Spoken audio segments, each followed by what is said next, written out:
माँ को नागिन कहने वाले पर आया अल्लाह का अज़ाब, कब्र का अज़ाब। दरअसल दोस्तों, एक जगह एक औरत रहा करती थी। उसकी एक आदमी के साथ शादी हुई थी। वो औरत अभी अपनी जवानी में ही थी और वो हामिला हो गई, अपने शौहर से हामिला हो गई। उसके पेट में बच्चा हो गया। लेकिन दोस्तों, उसके पेट में बच्चा था ही, दुनिया में भी नहीं आ पाया था। उससे पहले ही उसके शौहर का इंतकाल हो गया। अल्लाह अकबर। उसके शौहर का इंतकाल हो गया। उसके कुछ टाइम के बाद उस बच्चे की विलादत हुई, उस बच्चे की पैदाइश हुई। बच्चे की परवरिश करने के लिए माँ ने काम करना शुरू कर दिया। लोगों के घरों पर काम किया करती थी, मेहनत मजदूरी किया करती थी अपने बच्चे की अच्छी परवरिश करने के लिए, क्योंकि माँ तो आखिर माँ होती है ना दोस्तों। कितना भी बच्चा बिगड़ा हुआ हो, कैसा भी हो, लेकिन माँ दिल से दुआ ही देती है। अपने बच्चे की अच्छी परवरिश करने के लिए उसने लोगों के घरों पर काम करना शुरू कर दिया और अपने बच्चे की परवरिश करती गई। बच्चा जब धीरे धीरे बड़ा होता गया, जब बोलना शुरू किया, होश संभाला, तो बच्चा तो बिगड़ा हुआ निकलने लगा। अपने बिगड़े हुए दोस्तों में बैठा करता था, ऐसे दोस्तों में बैठा करता था जो नशा किया करते थे, जो बिगड़े हुए थे। उन्हीं के साथ साथ उसने भी दोस्तों नशा करना सीख लिया। नशा करके घर पर आया करता था और अपनी माँ से बदतमीज़ी किया करता था, अपनी माँ को तू तड़ाक जवाब दिया करता था, अपनी माँ की हरगिज़ बात न मानता था और अपनी माँ से काम करवाया करता था। मतलब खुद भी बड़ा हो गया, अपने पैरों पर खड़ा हो गया, लेकिन काम माँ से ही करवाया करता था। रोज़ अपने दोस्तों में, महफिलों में जाया करता था, अल्लाह अकबर, लेकिन अपनी माँ से काम करवाया करता था। कितना नादान था। उसके बाद दोस्तों, जब वो बड़ा होता गया, जब जवान हुआ, तो एक औरत के चक्कर में पड़ गया। एक औरत पे नज़रें मारने लगा, क्योंकि बिगड़ा हुआ इंसान तो कुछ भी कर सकता है दोस्तों। एक औरत के चक्कर में पड़ गया। जब औरत ने उससे अपनी शादी का इजहार कर दिया, औरत ने उसको झांसे में लिया। अकेला लड़का है, इसका घर भी है, इसकी माँ से काम कराऊंगी, खुद बैठकर खाऊंगी, इसकी माँ काम करती है, मैं तो मज़े से रहूंगी। इसने झांसे में उस लड़के को फंसा लिया और उससे कहा कि अब तुम मुझसे शादी करो। लड़का तो झांसे में आ ही चुका था, उसके पूरी तरीके से कब्जे में था। उसने शादी के लिए हाँ कर दी और अपने माँ को बिना बताए ही उससे निकाह कर लिया। निकाह कर डायरेक्ट घर पर ले आया। घर पर लेकर आया तो माँ उसको देख कर चौंक गई। बेटे के साथ एक औरत। माँ को सब कुछ समझ में आ चुका था कि क्या माजरा हुआ है, लेकिन उन्होंने पूछा फिर भी, बेटा ये कौन है? तो पता है लड़के ने क्या जवाब दिया? लड़का कहता है, तुम्हें ये पूछने की हरगिज़ ज़रूरत नहीं है। तुम्हें ये हक़ किसने दिया कि तुम मुझसे ये पूछो ये कौन है? ये मेरी बीबी है, वैसे शादी करके आया हूँ, इससे निकाह करके आया हूँ। माँ तो माँ होती है दोस्तों। कुछ ना कहा और इस बात पर भी राज़ी हो गई। अब बेबी और बेटा घर में रहने लगे। दोनों कुछ नहीं करते थे, माँ से काम करवाया करते थे। माँ मेहनत मजदूरी करती और भी ज़्यादा मेहनत मजदूरी करती थी, क्योंकि पहले तो सिर्फ बेटे को पालती थी, अब बीबी को भी पालती है बेटे की। दोनों को पाला करती थी। लेकिन अब दोस्तों कुछ टाइम बाद इसकी बीबी ने इसकी माँ पर, उसको घर कब्ज़े आना था, उसको घर पर कब्ज़ा करना था, इसकी जायदाद जो भी थी वो जायदाद लेना थी। उसके बाद इस लड़के को भी छोड़ना था। इसकी बीबी ने इसकी माँ को परेशान करना शुरू कर दिया। गालियाँ बकती थी, मारती थी, जुल्म करती थी इसकी माँ पर।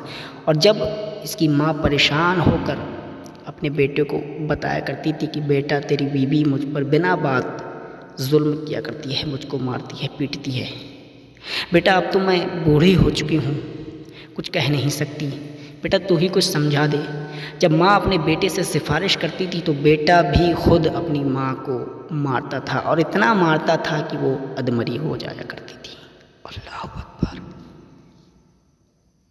रहम खा लो माँ पर या अल्लाह।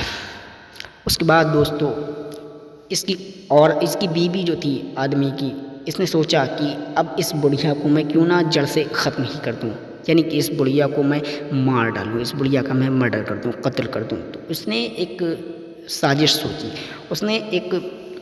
उसने सोचा कि क्यों ना मैं एक सांप को लेकर के आऊँ और इस बुढ़िया को जब ये इस बुढ़िया के ऊपर उस सांप को छोड़ दूँ, ये सांप इसको डस लेगा और उसके बाद ये बुढ़िया मर जाएगी।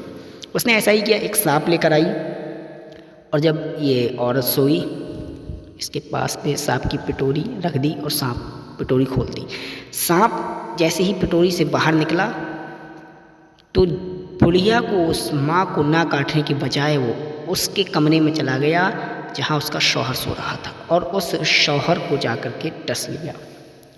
और सांप इतना जहरीला था दोस्तों कि उसको, औरत को पता भी नहीं लगा कि अब मेरे शौहर को कब डस लिया सांप ने। जब सुबह को देखा उसको तो उसकी हालत इतनी बुरी हो चुकी थी जिसका कहना ठीक नहीं।